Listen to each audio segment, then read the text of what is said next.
عرصہ ہوا ملک فارس پر ایک بادشاہ حکومت کرتا تھا۔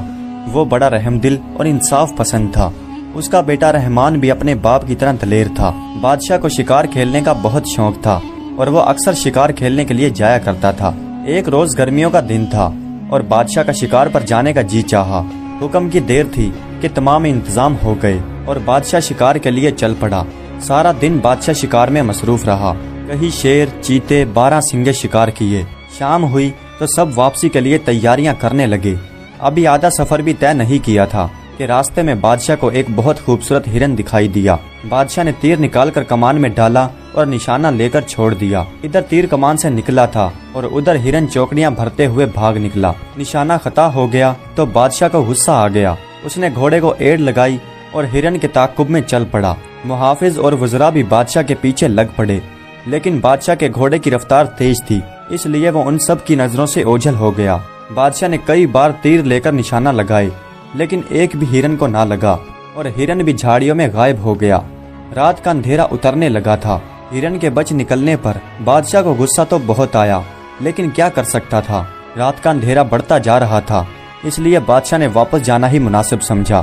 بادشاہ نے گھوڑے کی باگ موڑی اور ایڑ لگانے ہی والا تھا کہ رات کی خاموشی کو چیرتی ہوئی اس کے کانوں میں کسی کی آواز پڑی۔ بادشاہ چیخ اٹھا۔ آواز کسی عورت کی تھی۔ اس ویران اور سنسان جنگل میں عورت کہاں سے آ گئی؟ پہلے تو بادشاہ یہ سوچ کر گھبرایا کہ کوئی بھوتنی یا چڑیل تو نہیں ہے، لیکن پھر اسے خیال آیا کہ کہیں کوئی مجبور عورت ہو۔ رونے کی آواز قریب سے ہی آ رہی تھی۔ بادشاہ گھوڑے سے نیچے اترا اور لگام تھام کر اس طرف کو چل دیا۔ درختوں کے جھنڈ کے قریب ایک پرانا کنواں تھا اور اس کے منڈیر پر ایک خوبصورت عورت بیٹھی رو رہی تھی۔ اس کا رنگ دودھ جیسا سفید اور سنہری بال تھے اور اس نے پھٹے پرانے کپڑے پہن رکھے تھے۔ بادشاہ نے اس کے قریب جا کر بڑے نرم لہجے سے پوچھا، اے خاتون، تو کون ہے اور اس کنواں پر بیٹھ کر کیوں رو رہی ہے؟ میں اس ملک کا بادشاہ ہوں، مجھے بتلاؤ کس نے تم پر ظلم توڑا ہے؟ عورت اپنے آنسو پوچھتے ہوئے بولی، اے بادشاہ، میں پڑوسی ملک کی رہنے والی ہوں۔ میرا باپ مر گیا تو میرے چاچا نے ہماری ساری جائیداد پر قبضہ کر لیا اور مجھے اس جنگل میں جنگلی جانوروں کا لقمہ بننے کے لیے چھوڑ دیا۔ یہ کہہ کر عورت زور زور سے رونے لگی اور بادشاہ کو اس کی حالت پر رحم آ گیا۔ بادشاہ نے اسے اپنی ملکہ بنانے کا فیصلہ کر لیا۔ اس کی پہلی ملکہ تو کئی سال پہلے فوت ہو چکی تھی۔ بادشاہ نے اس عورت کو گھوڑے پر بٹھایا اور واپسی کے لیے چل پڑا۔ تھوڑی دور ہی چلا تھا کہ اس کے وزیر اور محافظ مل گئے۔ بادشاہ ان کے ساتھ محل لوٹ آیا۔ جو عورت بادشاہ کے ساتھ آئی تھی اس کا نام نگینہ تھا۔ اگلے روز بادشاہ نے نگینہ سے شادی کر لی اور وہ ملکہ نگینہ بن گئی۔ گھر گھر گھی کے چراغ جلنے لگے۔ امیر غریب ہر اعلیٰ ادنا خوشیاں منا رہا تھا۔ کئی روز بادشاہ کی شادی کی خوشی میں جشن منایا جاتا رہا۔ شہزادہ رحمان بھی بہت خوش تھا اور وقت یوں ہی گزرتا رہا۔ نئی ملکہ کے آ جانے کے کچھ روز بعد بادشاہ بیمار پڑ گیا اور وہ دن بہ دن کمزور پڑتا جا رہا تھا۔ شہزادہ رحمان، وزراء اور تمام درباری بہت پریشان ہوئے۔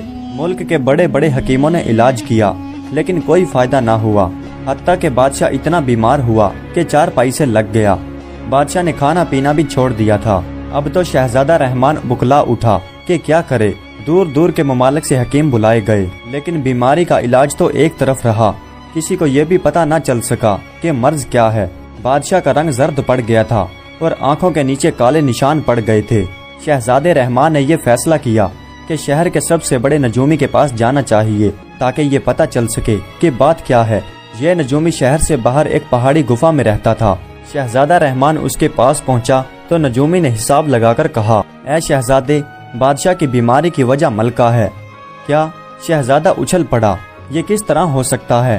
نجومی بابا، میں تمہاری بات سمجھا نہیں۔ پھر نجومی نے کہا، اے قابل احترام شہزادے، میرا علم کہتا ہے کہ ملکہ کوئی انسان نہیں ہے بلکہ انتہائی خطرناک اور زہریلی ناگن ہے۔ جب کوئی انسان 500 سال کا ہو جاتا ہے اور ان 500 سالوں میں کسی انسان کی نظر اس پر نہ پڑے تو اسے یہ طاقت حاصل ہو جاتی ہے کہ وہ جب چاہے کسی بھی انسان یا کسی بھی جانور کا روپ دھار سکتا ہے۔ ملکہ بھی ایک ایسی ناگن ہے جسے یہ طاقت مل چکی ہے اور اب وہ تھوڑا تھوڑا کر کے اپنا سارا زہر بادشاہ کے جسم میں داخل کر رہی ہے۔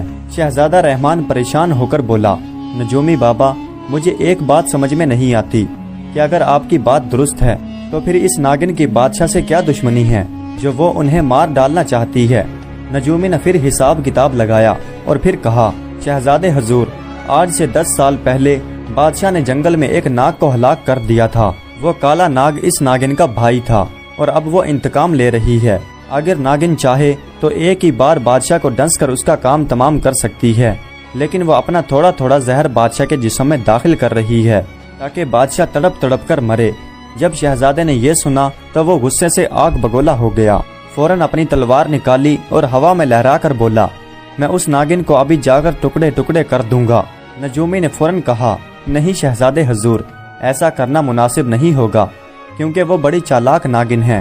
اگر آپ کا وار خالی گیا تو وہ آپ کو ہرگز نہیں چھوڑے گی اور آپ کو ڈس لے گی۔ تو پھر مجھے کیا کرنا چاہیے؟ شہزادے نے نجومی سے پوچھا۔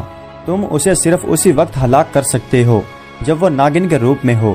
تمہارا تیر سیدھا ناگن کے فن میں جا کر لگنا چاہیے، اور یاد رکھنا اگر تمہارا تیر نشانے پر نہ لگا تو تم ناگن کے غصے سے نہ بچ سکو گے، وہ تمہیں ڈس کر ہلاک کر دے گی۔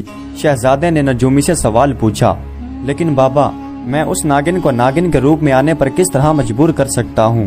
نجومی نے مسکرا کر کہا، اس کا حل بھی میرے پاس ہے۔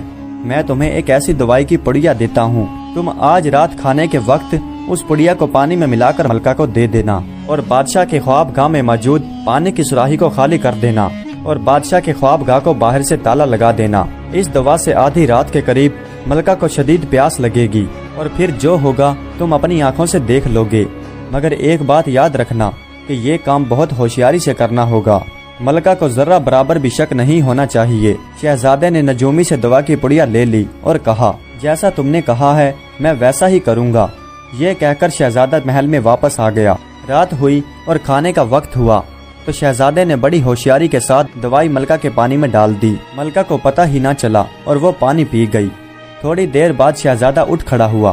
ملکہ نے حیرانی سے پوچھا، کیا بات ہے شہزادے، آج تم نے کھانا بہت کم کھایا ہے، تمہاری طبیعت تو ٹھیک ہے؟ جی ہاں، بس آج بھوک کچھ کم تھی، آپ اطمینان سے کھائیے، شہزادے نے جواب دیا اور شہزادہ باہر نکل آیا۔ باہر نکلتے ہی شہزادہ بادشاہ کی خوابگاہ کی طرف بھاگا اور سراہی کا پانی خالی کر دیا۔ اس کام سے فارغ ہو کر شہزادہ بادشاہ کے خوابگاہ کے سامنے والے کمرے میں جا کر چھپ گیا۔ تھوڑی دیر بعد بادشاہ اور ملکہ خوابگاہ میں چلے گئے اور شہزادے نے باہر سے تالا لگا دیا اور خود تیر کمان لے کر روشن دان میں جا کر بیٹھ گیا۔ بادشاہ اور ملکہ بستر پر پڑے سو رہے تھے۔ جب آدھی رات کا وقت ہوا تو ملکہ اچانک سے اٹھی، اسے بہت زور سے پیاس لگ رہی تھی۔ وہ اٹھی اور اس نے سراہی سے پانی لینا چاہا، لیکن شہزادے نے سراہی سے پانی پہلے ہی خالی کر دیا تھا۔ وہ دروازے کی طرف بڑھی اور باہر نکلنا چاہا، لیکن دروازہ بند تھا۔ شہزادہ رحمان روشن دان کے قریب بیٹھا یہ سب منظر دیکھ رہا تھا۔ دوائی کے اثر سے ملکہ کو اتنی شدت سے پیاس لگی کہ اس کا منہ خشک ہو گیا۔ اسے یوں ہو گیا جیسے حلق میں کانٹوں کا جنگل اگ آیا ہو۔ ملکہ پریشان ہو گئی کہ کہاں سے پانی لا کر اپنی پیاس بجھائے۔ خوابگاہ سے ایک گندی نالی باہر جاتی تھی اور یہ نالی گندے پانی کو باہر نکالنے کے لیے بنائی گئی تھی۔ ملکہ نے فیصلہ کیا کہ ناگن بن کر اس نالی کے راستے باہر جا کر پانی پینا چاہیے۔ وہ دبے پاؤں بادشاہ کے قریب آئی۔ بادشاہ تو گھوڑے بیچ کر سو رہا تھا۔ ملکہ کو جب یہ اطمینان ہو گیا کہ بادشاہ بے خبر پڑا سو رہا ہے تو اس نے زمین پر ایک لوٹ لگائی اور اگلے ہی لمحے فرش پر ملکہ کی جگہ ایک کالے رنگ کی ناگن موجود تھی۔ شہزادے نے جب یہ منظر دیکھا تو وہ کانپ اٹھا۔ نجومی نے ٹھیک کہا تھا، ناگن کی سیاہ کھال چمک رہی تھی۔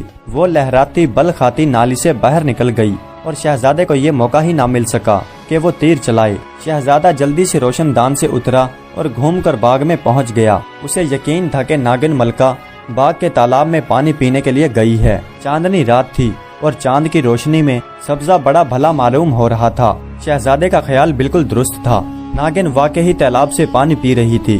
ناگن نے تالاب سے پانی پینے کے بعد ایک زوردار پھنکار ماری اور شہزادہ ایسی جگہ پر چھپا کھڑا تھا کہ ناگن کے فن کا نشانہ نہیں لے سکتا تھا۔